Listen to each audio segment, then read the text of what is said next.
Assalamualaikum warahmatullahi wabarakatuh.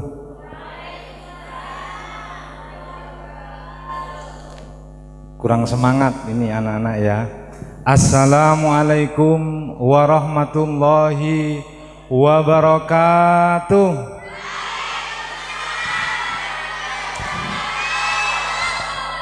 Bismillahirrahmanirrahim. Alhamdulillahilladzi hadana lihada wa ma kunna linahtadiya laula an hadanallah. Allahumma salli wa sallim wa barik ala sayyidina wa maulana Muhammadin wa ala alihi wa sahbihi ajmain, amma ba'd. Hadratal kiram, para asatid wal asatidah, wabil khusus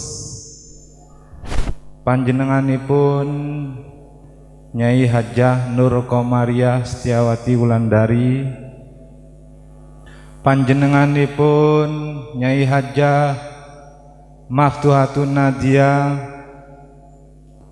panjenenganipun Nyai Hajah Silva Nabila ingkang sanget kaula hormati lan kaula taati. Boten kesupen malih dumateng Ustadz kula, guru kula Ustadz Musa Ahmad, dan juga kepada para ustadzah guru Madin Pondok Pesantren Darut Taqwa satu yang dimuliakan oleh Allah Subhanahu wa ta'ala. Adik-adik, saya panggil adik-adik atau anak-anak ini? Anak-anak aja ya. Adik-adik semuanya atau anak-anak semuanya, calon ibu-ibu semuanya ini pasti itu ya. Walaupun ustadzanya yang masih belum menikah pasti akan menjadi calon seorang ibu. Makanya dalam agama disebutkan an-nisa'u imadul bilad. Wanita adalah tiangnya agama, tiangnya negara, mohon maaf. Kalau wanitanya kuat, insya Allah negaranya juga kuat. Kalau wanitanya kuat, insya Allah agamanya pun akan kuat.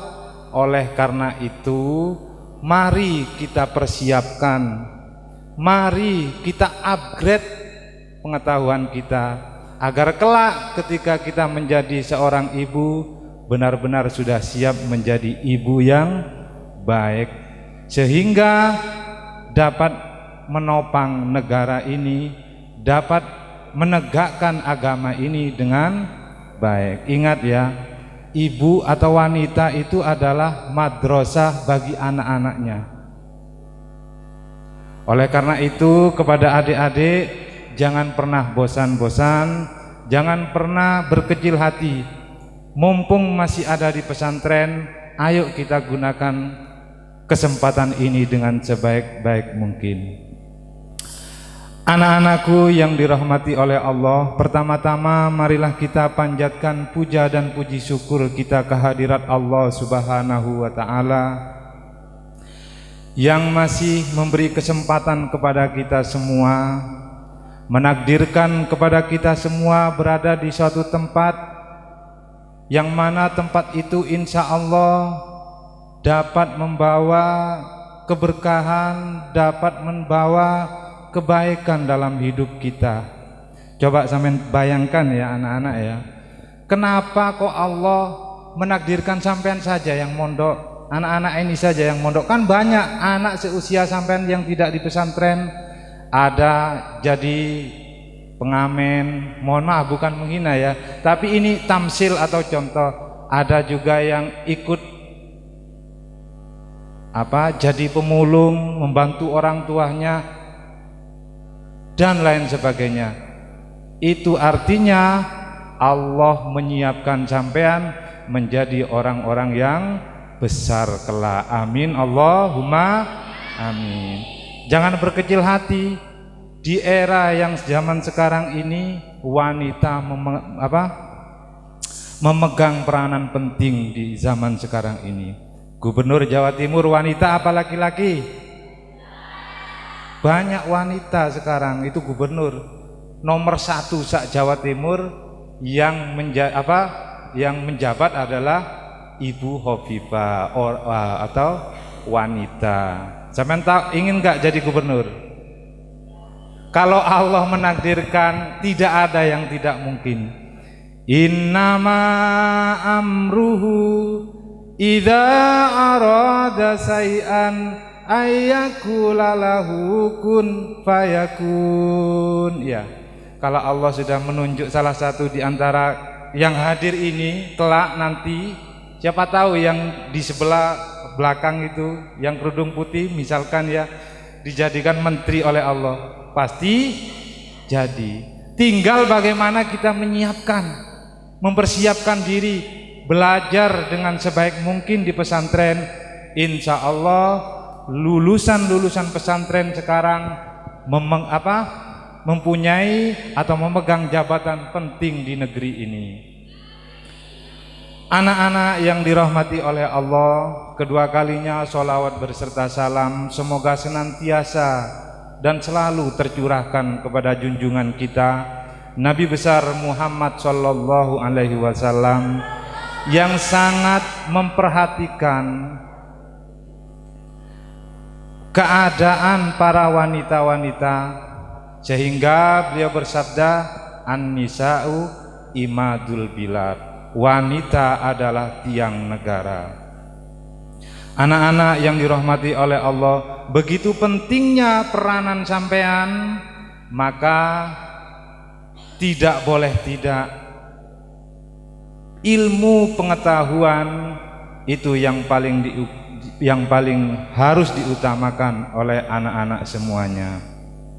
Seperti yang telah saya sampaikan di awal tadi, bahwa wanita adalah ibu bagi anak-anaknya, madrasatul ula bagi anak-anaknya. Sebelum anak-anak kita, anak-anak sampean nanti belajar kepada orang lain, sampeanlah yang pertama kali mendidik atau mengajari anak-anak sampean. Oleh karena itu, mumpung berada di pesantren ini, mari kita gunakan kesempatan yang baik ini dengan sebaik mungkin. Saya tidak banyak yang ingin saya sampaikan, saya cuma ingin bercerita. Baru-baru ini sebelum Covid ya tentunya ya, tahun 2019 lah, 2018 kalau nggak salah ya, ada peristiwa yang sangat menyedot perhatian dunia di Jepang ya. Ada pameran ini tidak biasa. Kalau biasa yang sering kita dengar ada pameran mobil, pameran busana, pameran apa saja.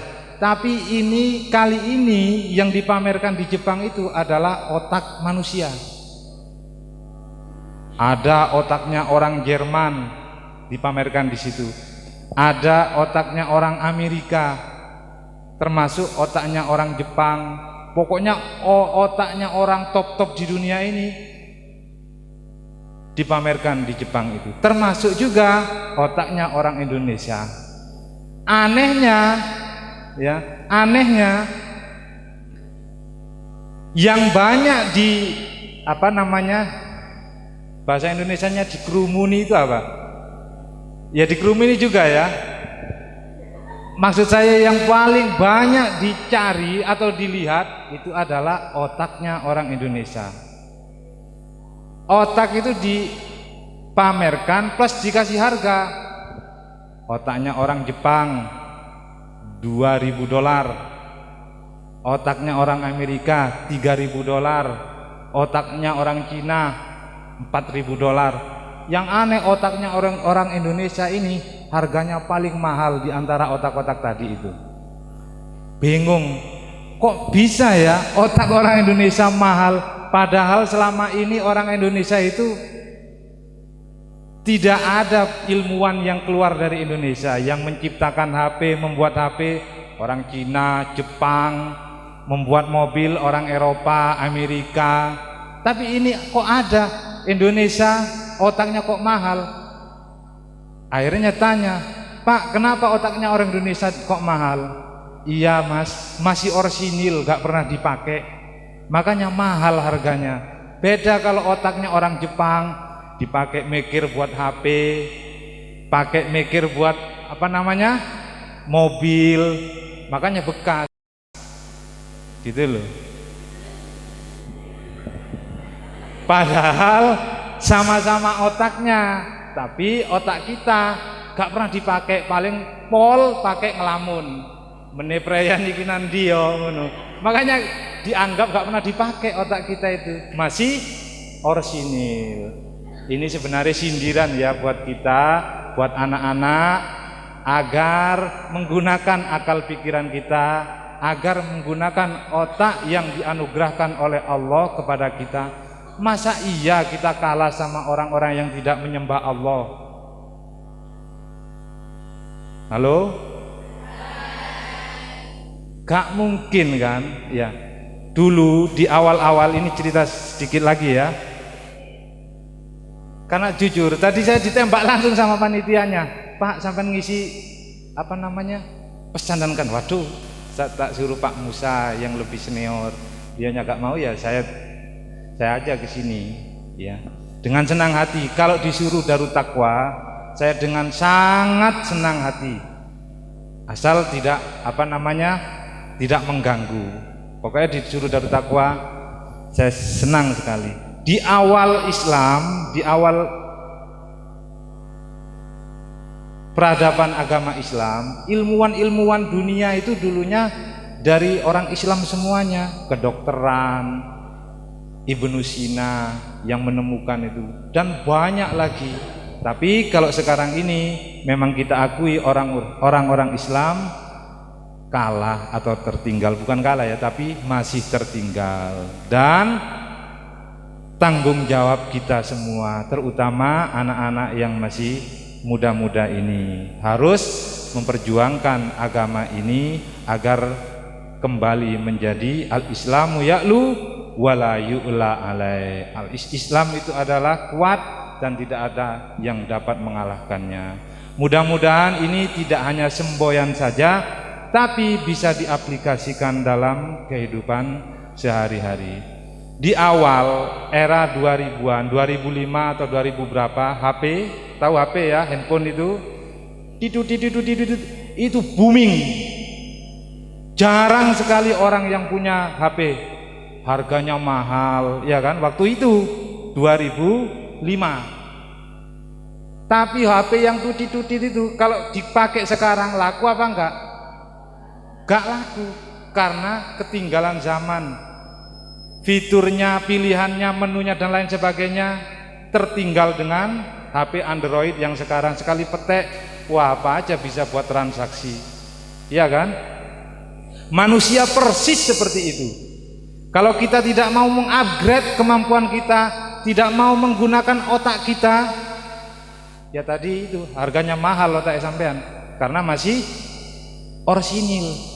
Oleh karena itu hendaknya wakun fi yaumin ziyadatan, gitu ya. Maaf lupa. Ada yang ingat itu? Alala itu loh. Ada yang hafal apa enggak? Setiap hari harus ada bertambah ilmunya. Setiap hari itu. Agar apa? Kemampuan kita bisa optimal. Wa kun mustafidan kul la yaumin ziyadatan minal ilmi wasbafil buhuri fawaidi, kan gitu ya. Pokoknya setiap hari, kalau sekarang hafal Imriti misalkan 9, besok harus hafal 10, seterusnya seperti itu. Itulah yang namanya upgrade. Jangan sampai sekarang juara tapi tahun besok gak juara. Ini namanya seperti kasus HP tadi ya. 2005 HP, yang punya HP itu jarang karena mahal dan sangat digandrungi oleh orang-orang pada waktu itu. HP tuti itu tulalit lah. Kalau dibuat ngelempar kucing, kucingnya mati itu besar soalnya. Ya, sekarang kan orang simple, HP-nya Android. Artinya apa? Yaitu tadi, kita itu persis seperti HP. Kalau tidak di-upgrade pengetahuan kita, akhlaknya, ilmunya dan lain sebagainya, kita tidak akan laku. Siap ya di-upgrade ilmunya? Siap apa tidak? Siap apa tidak? Nah, nanti tinggal ustazah-ustazahnya ya yang apa? Yang memantau. Kalau saya jujur ya, kesan saya di pesantren ini luar biasa, sangat banyak, tidak bisa diukur dengan apapun.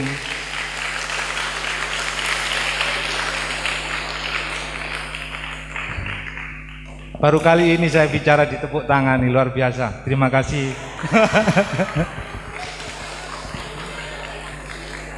Sebagai imbalannya, saya doakan mudah-mudahan anak-anak semua ini dapat barokahnya Romo Yai, dapat barokahnya Nyai Hajah Nur Komaria, serta adik-adik beliau semuanya. Amin, Allahumma amin. Anak-anakku, saya di sini dari kecil.